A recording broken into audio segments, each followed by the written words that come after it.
Hello students, in this lecture today we are going to study Lord Byron's poem Darkness as it is there in the syllabus of paper number 7. Before going to poem, let us have a bird's look at Lord Byron. Lord Byron was born on 22nd January 1788 in London, the capital city of Great Britain. His full name was George Gordon Byron. He was poet and politician. He was the sixth lord of his family. He became the lord after the death of his uncle. Lord हे एक मानाचे पद आहे, जसे आपल्याकडे पाटील, देशमुख, कुलकर्णी ही मानाची पदे आहेत. तसंच ब्रिटनमध्ये खानदानी उच्चभ्रू लोकांमध्ये अशी पदे असतात. He was known as Lord Baron Byron, but now he is known as Lord Byron. He was a poet, politician, and peer. He was sent to grammar school for his early education and then Trinity College, Cambridge for his higher education. He got MA degree from Trinity College, Cambridge. He married to Anne Isabella in 1815 and in 1816 they got separated. They had a daughter. He died in Greece on 19th April 1824. That time Greece was under Ottoman Empire.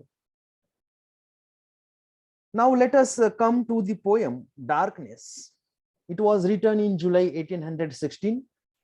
Before going through the poem, we need to know what inspired him to write this poem and why he entitled it as Darkness. In 1816, a volcano erupted on Mount Tambora in Indonesia. It resulted in clouds of ash in Northeast America and Northern Europe. This pall of darkness inspired him to write this poem. 1816 मध्ये Indonesia या देशातील mount टॅबोरा येथे ज्वालामुखीचा स्फोट झाला. मानवी इतिहासातील हा सर्वात मोठा ज्वालामुखीचा उद्रेक मानला जातो. त्यामुळे वातावरणामध्ये धुळीचे साम्राज्य पसरले. उत्तर अमेरिकेमध्ये आणि उत्तर युरोपमध्ये काळोख पसरला आणि या घटनेमुळे लॉर्ड बायरन यांना ही कविता सुचली. या घटनेबद्दल लॉर्ड बायरन स्वतः म्हणतात की 1816, the year in which the poem was written, was called the year without summer, as strange weather and an inexplicable darkness caused record cold temperature across Europe. ह्या घटनेमुळे 1816 हे वर्ष समर नसलेलं म्हणजे उन्हाळा नसलेलं वर्ष म्हणून मानलं गेलं, कारण ह्या घटनेमुळे वातावरणामध्ये इतका थंडावा पसरला की ऊब अजिबात राहिली नाही. म्हणजे संपूर्ण वर्षभर हा हिवाळाच होता आणि सगळीकडे अंधाराचं साम्राज्य होतं. सगळीकडे खूप वातावरण थंड झालेलं होतं आणि म्हणून याला द इयर विदाउट समर असं म्हटलं गेलं. Darkness caused recalled cold temperatures across Europe, especially in Geneva. Byron claimed to have received his inspiration for the poem, saying he wrote it at Geneva when there was a celebrated dark day on which the fowls went to roost at noon and the candles were lighted as at midnight. जिनेवामध्ये ह्या वर्षी celebration केलं गेलं आणि मध्यरात्री त्यांनी candles लावण्याचं celebration केलं. जसं कोरोना आल्यानंतर आपण कधी थाळ्या वाजवल्या, कधी कॅन्डल लावल्या, एक लोकांना मॉरल सपोर्ट मिळावं म्हणून. म्हणजे जगावर आलेलं हे खूप मोठं संकट होतं. इंडोनेशियामध्ये ज्वालामुखीचा जो उद्रेक झाला तो, आणि तो जावा म्हणून जिनेवामध्ये लोकांनी मध्यरात्री कॅन्डल्स लावून त्याचं सेलिब्रेशन केलेलं आहे. त्याचा उल्लेख इथे केलेला आहे. आणि त्यामुळे काय झालं की एक मानवाचा प्रयत्न होता की हा डार्कनेस घालवण्याचा, परंतु तो अतिशय तुटपुंज आहे. एका मेणबत्तीने आपण काही अंधार जगाचा घालवू शकत नाही. On which fowls went to roost at noon and the candles were lighted as at midnight. The darkness was unknown to those of that time, caused by the volcanic ash spaving from the eruption of Mount Tabora in Indonesia. The search for a cause of the strange change in the light of day only grew as scientists discovered some spots on the sun so large that they could be seen with the naked eye. म्हणजे त्यावेळेस तो स्फोट इतका मोठा होता की शास्त्रज्ञांना सूर्यावर सुद्धा काही काळे ठिपके दिसलेले होते आणि तेही उघड्या डोळ्यांनी, कुठल्या दुर्बिणीचा वापर न करता. इतकं मोठं संकट जगावर आलेलं होतं, सूर्यावर सुद्धा काळे टिपके पडलेले होते. आणि काही सायंटिस्टचं म्हणणं असं होतं की सूर्याचा आता अंत होणार आहे आणि जगाचाही अंत होणार आहे. सूर्याचा जर अंत झाला तर जगामध्ये सगळीकडे अंधार पसरेल आणि त्यामुळे कुठलंही सजीव जिवंत राहू शकत नाही आणि हळूहळू मानवाचा अंत होणार. हे अशा अफवा त्यावेळेस उठलेल्या होत्या. ऍक्च्युली तसं काही झालं नाही. Newspaper such as London Chronicle reported on the panic. म्हणजे ह्या घटनेची दखल इंग्लंडमध्ये अतिशय प्रतिष्ठित समजलं जाणारं लंडन क्रॉनिकल ह्या वृत्तवाहिनीने सुद्धा घेतलेलं होतं आणि त्यांनी त्यांच्या वृत्तामध्ये याचा उल्लेख केलेला होता. आता आपण कवितेकडे वळू. ही कविता पृथ्वीवरील शेवटचा माणूस यावर भाष्य करते आणि ह्या कवितेमध्ये बायबल मधून अनेक संदर्भ घेतलेले आहेत. आता आपण कविता लाईन बाय लाईन वाचू आणि तिचा अर्थ समजावून घेऊ. कवितेचं नाव आहे darkness by Lord Byron. Let us read the poem. I had a dream which was not all a dream. So in the very first line of the poem, the narrator of the poet, rather seems confused.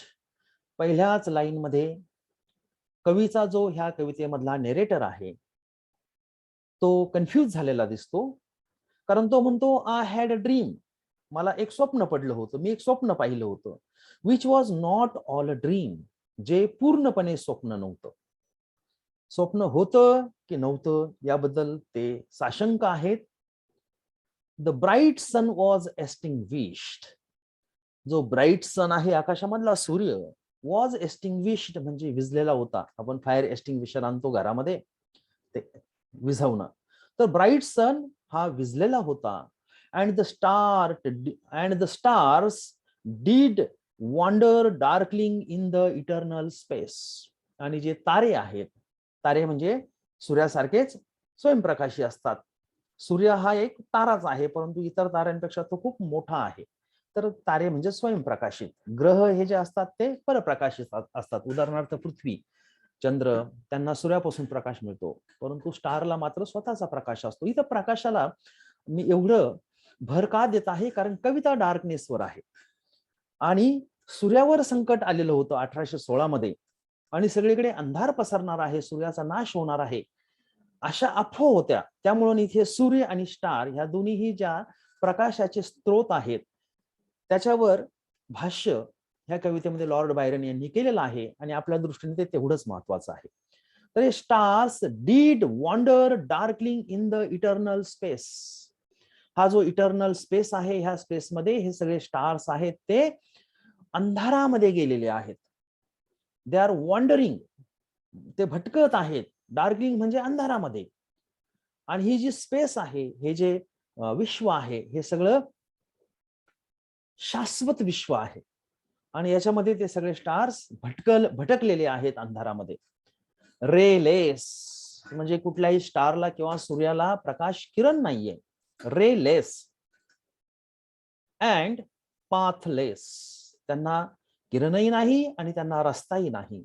And the city and the IC अर्थ, अर्थ सगळी IC झालेली आहे, पृथ्वीवर बर्फ पडत आहे, पृथ्वी बर्फाची झालेली आहे. स्वंग ब्लाइंड म्हणजे ती स्विंगचा पास्ट टेन्स, स्वंग ब्लाइंड, ती हेलकावे घेत आहे आंधळी होऊन. And blackening in the moonless air. And because moon नाहीये, मून सुद्धा गायब झालेला आहे, चंद्र सुद्धा गायब झालेला आहे आणि ही जी हवा आहे ती हवा सगळी ब्लॅकनिंग झालेली आहे, सगळीकडे अंधार पडलेला आहे आणि हवा ही मूनलेस झालेली आहे. हवेमध्ये कुठेही चंद्र नाही, चंद्राचा प्रकाश नाही, सगळीकडे अंधाराचं साम्राज्य पसरलेलं आहे. मॉर्न म्हणजे morning. Morn came and went. सकाळ आल्या आणि गेल्या, and came and brought no day. सकाळी आल्या आणि गेल्या, परंतु त्यांनी प्रकाश आणला नाही, प्रकाश कुठंच पडला नाही. And men forgot their passions in the dread. माणसं जसं सगळीकडे अंधार पडलेला आहे, तसं माणसांच्या वृत्तीत सुद्धा अंधार पडलेला आहे, इथं कवीला सजेस्ट करायचं आहे. आणि कवी माणसांच्या सगळ्या ज्या पॅशन्स आहेत, त्या पॅशन्स बुडालेल्या आहेत. सगळीकडे माणसांच्या मनामध्ये सुद्धा अंधार पडलेला आहे.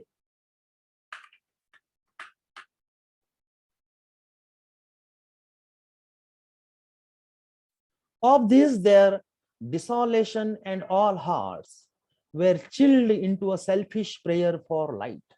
प्रत्येकाच्या मनामध्ये ज्या उमद्या आशा होत्या त्या अंधारमय झालेल्या आहे, आणि प्रत्येक जण स्वतःच्या स्वार्थी प्रेयर मधून फक्त प्रकाशाची मागणी करत आहे. And they did live by watch fires. आता सूर्य नाहीये तर ते कशावर जगत आहे, तर वॉच फायर्स म्हणजे एखाद्याला दिशा दर्शवण्यासाठी पेटवलेली आग. A fire maintain during the night as a signal or for the use of someone who is on watch. अशा फायर्सवर आता हे लोक जगत आहेत. अँड द थ्रोन्स म्हणजे सिंहासन,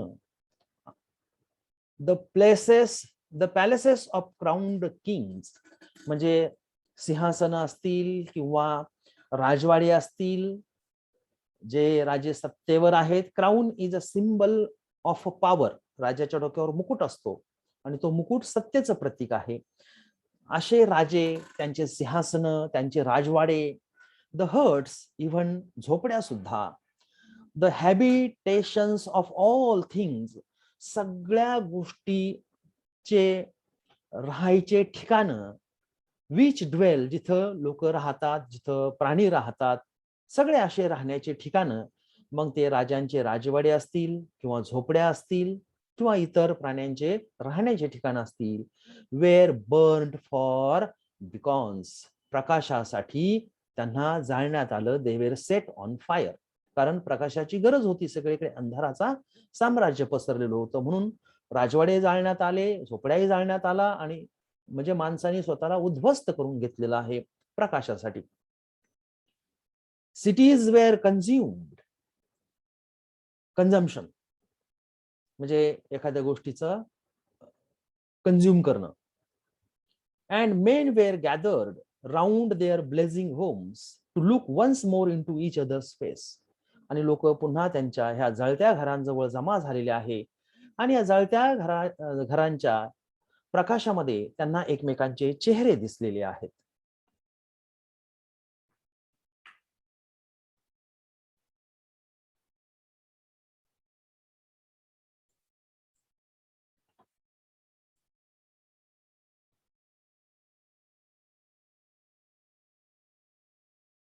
Happy were those who dwelt within the eye of the volcanoes. So here is a reference again for the volcano, म्हणजे ज्वालामुखी. Happy were those who dwelt within the eye of the volcanoes. The peoples, they were happy. They were living on the volcanoes of their eyes and their mountain torch, because it was erupted on the mountain, and a kind of a torch like light was coming up from that.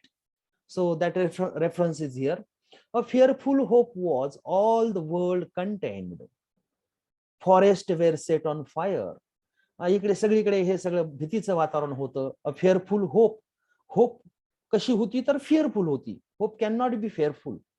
But here see that how Lord Byron is playing with the words. Two opposite things are put together. Fearful hope was all the world contained. सगळ्या जगामध्ये फक्त भीतीचं साम्राज्य पसरलेलं होतं. Forest were set on fire, जंगलांना सुद्धा आग लावण्यात आलेली होती लाईट मिळवण्यासाठी. But hour by hour they fell and faded. पण जसं जसं वेळ जाऊ लागला तसं तसं जंगल सुद्धा विझू लागलं, त्यांची आग क्षमू लागली, आणि पुन्हा अंधाराचं साम्राज्य आलं. and the crackling trunks extinguished with a crash, and all was black. आणि पुन्हा सगळं एकदा अंधारमय झालं. जंगलांना आग लागूनही काही फायदा झालेला नाही. The brows of men by the despairing light wore an unearthly aspect. So we express our emotions by raising and by falling down our eyebrows, and by that the others can understand what actually our emotions are and what we are thinking. तर जे आपल्या माणसांचे जे Broz आहेत, even ते सुद्धा despair झालेले आहेत in the light. as by feats the flashes fell upon them. कारण प्रकाशांचे जे फ्लॅश होते ते त्यांच्या भुयांवर पडलेले आहेत. Fail upon them. Some lay down and hid their eyes and wept. त्यामध्ये काही जणांनी आपले डोळे झाकून घेतले आणि ते रडले. पुढं काय होणार आपलं ह्यामुळं ते रडले. And some did rest their chins upon their clenched hands. आणि काहींनी चिंता व्यक्त करण्यासाठी त्यांची जी दाढी आहे, चिन्स आहे, ती अशी हातामध्ये धरलेली आहे, जसं आपण विचार करत असताना करतो तसं. And smiled. आणि ते हसलेली आहेत. अँड हसलेले आहेत म्हणजे खरोखर आनंदाने हसलेले नाहीत, तर ते त्यांच्या डोक्यावर परिणाम झाला की आता पुढे कसं होणार. अँड स्माइल्ड हे एक मिश्किल हसू आहे. And others hurried to and fro. काही जण मागे पुढे चालत राहिले. हे आपण कधी करतो जेव्हा आपल्याला काहीच सुचत नाही. Then we walk to and fro. पुढे मागे असं आपण चालत राहतो एका जागेवर. तसं काहींचं झालेलं आहे. And fed their funeral piles with fuel. अँड त्यांनी त्यांचे जे फ्युनरल पाईल्स आहेत ते स्वतःच फेड केलेले आहेत with fuel. And looked up with mad disquietude. So त्यांनी बघितलेलं आहे, दे लुक्ड अप, त्यांनी वर बघितलेलं आहे, with mad anxiety on the dull sky. त्यांनी आकाशाकडे वर बघितलेलं आहे. त्यांच्या डोक्यावर परिणाम झालेला आहे कारण त्यांच्या खूप चिंता आहे. या चिंतेमुळे त्यांच्या डोक्यावर परिणाम झालेला आहे आणि त्यांनी आकाशाकडे बघितलेलं आहे की कधी आता प्रकाश पडेल की ह्या जगाचा संपूर्ण नाश होईल. The Paul of past world. So Paul is a cloth spread over a coffin. म्हणजे सगळे मेल्यानंतर त्यांच्या कॉफिनवर, माणूस मेल्यानंतर ख्रिश्चन धर्मामध्ये कॉफिनवर एक कापड अंथरतात, त्याला पॉल म्हणतात. The Paul of a past world म्हणजे पास्ट वर्ल्डचं पॉल, कफन. And then again with curses cast them down upon the dust. Again the reference is there for the dust. कारण हे जे सगळा अंधार पसरलेला आहे तो डस्ट मुळे पसरलेला आहे. आणि ही डस्ट म्हणजे काय आहे तर ह्या जगाचं कफन आहे. या कफन खालीच संपूर्ण जग आता जाणार आहे. And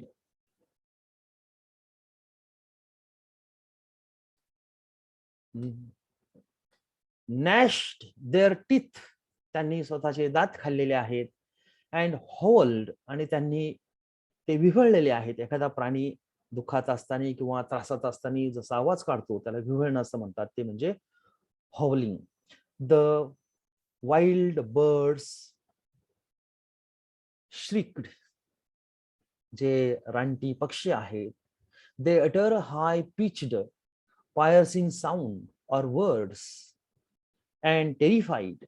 They were frightened. ते खूप घाबरलेले होते. Did flutter on the ground. आणि ते जमिनीवर पडले. आकाशात उडणारे जे वाईल्ड पक्षी आहेत ते घाबरल्यामुळे खाली जमिनीवर पडले आणि ते त्यांचे पंख फडफडत होते. And flap their useless wings. कारण आता त्यांच्या पंखांना काही उपयोग राहिलेला नव्हता, ते आता युजलेस झालेले होते आणि जमिनीवर पडून ते पंख फडफडत होते कारण अंधारात त्यांना काही दिसत नव्हतं. द वाइल्डेस्ट ब्रूट्स केम टेम. आणि जे रानटी पशु आहेत, ब्रूट्स आहेत, ते आले आणि जंगलातून बाहेर आले आणि ते आले तेव्हा ते टेम झालेले होते, म्हणजे पाळीव झालेले होते. अँड ट्रिमुलस. आणि ते थरथर कापत होते भीतीमुळे. अँड वायपर्स, हे साप आहे एक प्रकारचा, जसं आपल्याकडे नाग असतो, धामीन असते, पांढरा असतो, पाचपावली असतं, अजून काय काय असतं, नानेटा, तसं तिकडे वायपर्स असतात. क्रॅबल्ड, ते सरपटत आले.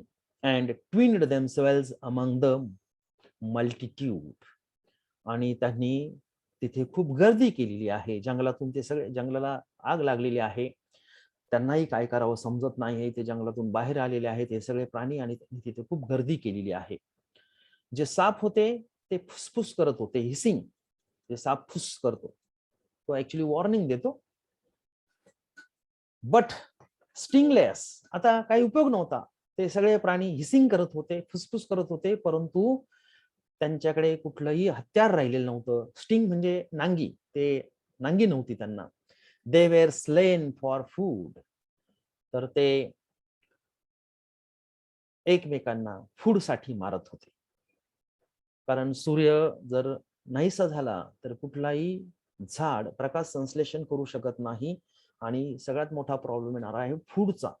म्हणून ते एकमेकांना ठार मारत होते, एकमेकांना खाण्यासाठी. अँड वॉर, जणू काही युद्ध सुरू होतं. Which for a moment was no more, did glut himself again. आता थोड्या वेळासाठी अन्नाची इथं रेलचेल झालेली होती. A meal was bought with blood, ते जे काही एकमेकांना खात होते त्याबरोबर ब्लड ही निघत होतं. And each state sullenly apart, gouging himself in gloom. ते दुःखी जरी असले तरी सुद्धा ते आधाशासारखं भरपूर खात होते. असं का होतं? कारण पुढे काय मिळेल याची गॅरंटी नसावी, आणि दुसरी गोष्ट, ह्या सगळ्या वातावरणातील चेंजमुळे त्यांच्या मनावर परिणाम झाला असावा. नो लव्ह वॉज लेफ्ट, कुठंही प्रेमाचा लवलेश शिल्लक नव्हता. ऑल अर्थ वॉज बट वन थॉट, सगळ्या पृथ्वीवर एकच विचार, पृथ्वी जणू काही एक विचार बनली होती, आणि तो विचार म्हणजे काय? नाश. अँड दॅट वॉज डेथ, आणि तो विचार काय होता? तर मृत्यू. Immediate and inglorious. आता ताबडतोब मृत्यू येणार आहे, आणि तो इनग्लोरियस आहे, ग्लोरियस नाही. म्हणजे अतिशय विक्षिप्तपणे मृत्यू येणार आहे. त्याला कुठली ग्लोरी असणार नाही, त्याला कुठलं वैभव असणार नाहीये. अतिशय वाईटपणे सगळ्यांचा मृत्यू होणार आहे. अँड द पॅंग ऑफ फॅमिन फेड अपॉन ऑल एंड ट्रायल्स, आणि a sudden sharp painful emotion of famine म्हणजे दुष्काळ, फेड अपॉन ऑल, सगळ्यांवर असा एक सडन इमोशनचा दुष्काळ पडणार आहे. सगळ्या प्राण्यांवर आणि सगळ्या माणसांवर हा दुष्काळ पडणार आहे, जिथे प्रेम असणार नाही. मेन डाईड, माणसे मेलीत. अँड देअर बोन्स वेअर टुमलेस, माणसं मेलेली आहेत, आणि त्यांचे जे हाडं आहेत ते असेच विखुरलेले आहेत, कारण त्यांचे टुम बांधायला कोणी नसणार आहे. त्या हाडांसाठी थडगी असणार नाहीत. ख्रिश्चन धर्मामध्ये मेलेल्या प्रेताला पुरतात आणि त्यांचं थडगं बांधतात, त्याला टुम म्हणतात. परंतु आता थडगं बांधायला कुणी शिल्लक असणार नाहीये, कारण सगळेच मारणार आहेत भुकेमुळे, दुष्काळामुळे. ॲज देअर फ्लेश, जसे त्यांचे मांस इकडे तिकडे पडलेले आहेत, तसे त्यांचे बोन्सही पडलेले आहेत. The meagre by meagre were devoured, they were lacking were devoured. So सगळीकडे असा दुष्काळ असल्यामुळे ते आधाशासारखे खास आहेत, हेविली खात आहेत. त्याच्यामध्ये कुठली क्वांटिटी किंवा क्वालिटीचा विचार केला जात नाहीये. Even dogs assailed their masters. आता मानवांमध्ये किंवा प्राण्यांमध्ये जो एक गुण असतो प्रामाणिकपणाचा, तोही निघून गेलेला आहे. जे कुत्री आहेत ते प्रामाणिकपणासाठी फेमस आहेत, कुत्रे इतर प्राण्यांपेक्षा जास्त प्रामाणिक असतात, तेही त्यांच्या मास्टरला चावायला लागलेले आहेत. All save one and he was faithful to a corse. आणि ही जी सगळी प्राणी आहेत, ही प्राणी माणसाशी एकनिष्ठ न राहता प्रेतांशी एकनिष्ठ राहायला लागलेली आहेत. कारण ते मेलेले जे प्रेत आहे तिथून ते मांस खात आहेत. And kept the birds and beast and famished men at bay. And kept the birds, आणि पक्षी जे आहेत ते, त्याच्यानंतर बिस्ट म्हणजे पशु, हे जे सगळे आहेत हे सगळे खूप हंग्री झालेले आहेत, एक्स्ट्रीमली हंग्री झालेले आहेत. तसंच माणसंही हंग्री झालेले आहेत. आणि हे सगळे खाडीजवळ, मेन ॲट खाडी, खाडीजवळचे जे माणसं आहेत ते सगळे एक्स्ट्रीमली हंग्री झालेले आहेत. बर्ड्स, बिस्ट, सगळ्यांना प्रचंड भुका लागलेल्या आहेत. Till hunger clang them. आणि इतकं सगळं आदाशासारखं खाऊनही अजूनही त्यांना हंगर, भूक मिटत नाहीये. भुकेने त्यांना त्यांच्या मिठीमध्ये घेतलेलं आहे. Or the dropping dead lured their lank jaws. Himself sought out no food. आणि जे जॉज आहेत, जे जबडे आहेत, ते आदाशासारखे खात आहे, परंतु जबड्यांची भूक मात्र मिटलेली नाही. But with a piteous and perpetual moan and a quick desolate cry, licking the hand which answered not with a cares, he died. So men are like that. माणसाच्या जमातीची असा शेवट होणार आहे आणि माणसं अशी मरणार आहेत. खूप खाऊनही त्यांच्यामध्ये दया नाहीये. ते मुनिंग करतायत, म्हणजे दुःख व्यक्त करतायत. ते रडतायत, स्वतःचेच हात ते चाटतायत आणि मरतायत. The crowd was famished by degrees, but two of an enormous city did survive. सगळा नाश झालेला आहे, परंतु 2 शहर मात्र अजूनही जिवंत आहेत. And they were enemies. आणि ते दोन्ही शहर काय आहेत तर दुश्मन आहेत. They met beside the dying embers. ते थोडासा कोळसा जळत आहे, म्हणजे थोडासा प्रकाश तिथून येत आहे. तिथे ते दोन्ही एनिमीज जमा झालेले आहेत, ते दोन्ही सिटीज जमा झालेले आहेत. Of an alter. अल्टर म्हणजे ही ख्रिश्चनांमध्ये असा टेबल असतो की जिथं फिस्ट वगैरे अरेंज केली जाते, अशा ठिकाणी ते जमा झालेले आहेत. आता इथे ख्रिश्चन धर्माचाही रेफरन्स आलेला आहे, कारण लोक धर्माला मानेनाशे झालेले आहेत. लोक धर्माला मानणार नाही अशी परिस्थिती आल्यानंतर, कारण शेवटी अस्तित्वाचा प्रश्न राहील. त्यावेळेस धर्म वगैरे सगळं सेकंडरी होऊन जाईल, अस्तित्व हे प्रायमरी होऊन जाईल. Place where had been heaped mass of holy things. तिथे अनेक पवित्र गोष्टींचा ढिगारा पडलेला आहे त्या टेबलाच्या बाजूला, जिथे फिस्ट वाढली जाईल. For an unholy usage they racked up and shivering scrapped with their cold skeleton hands. आता हे जे 2 आहेत ते त्यांच्या हातांचे सुद्धा स्केल्टन झालेले आहेत. त्यांच्यामध्ये काही जान राहिलेली नाहीये, फक्त हातांचे सापळे तिथे शिल्लक राहिलेले आहेत या 2 सिटीज जिथे भेटलेले आहेत. And feeble ashes. आणि तिथे जी ॲश आहे, तिथे जी धूळ आहे, ती सुद्धा आता अतिशय दुर्बल झालेली आहे. And their feeble breath blew for little life. आणि त्यांचे श्वासही आता एकदम निष्क्रिय झालेले आहे, त्यांच्यामध्ये काही जान राहिलेली नाही, काही जीव राहिलेला नाहीये. And made a flame which was a mockery. आणि ते एक प्रकाशाची अशी ज्योत तिथे बनत आहे, यांना खिजवण्यासाठी की प्रकाशाला किती महत्व आहे, आणि त्याशिवाय मानवजातीचा जर प्रकाश नसेल तर मानवजातीचा अंत निश्चित आहे. Then they lifted up their eyes as it grew lighter. तो थोडस त्यांनी त्यांचे डोळे उघडलेले आहेत आणि थोडासा लाईट तिथं थोडासा प्रकाशमान झालेला आहे.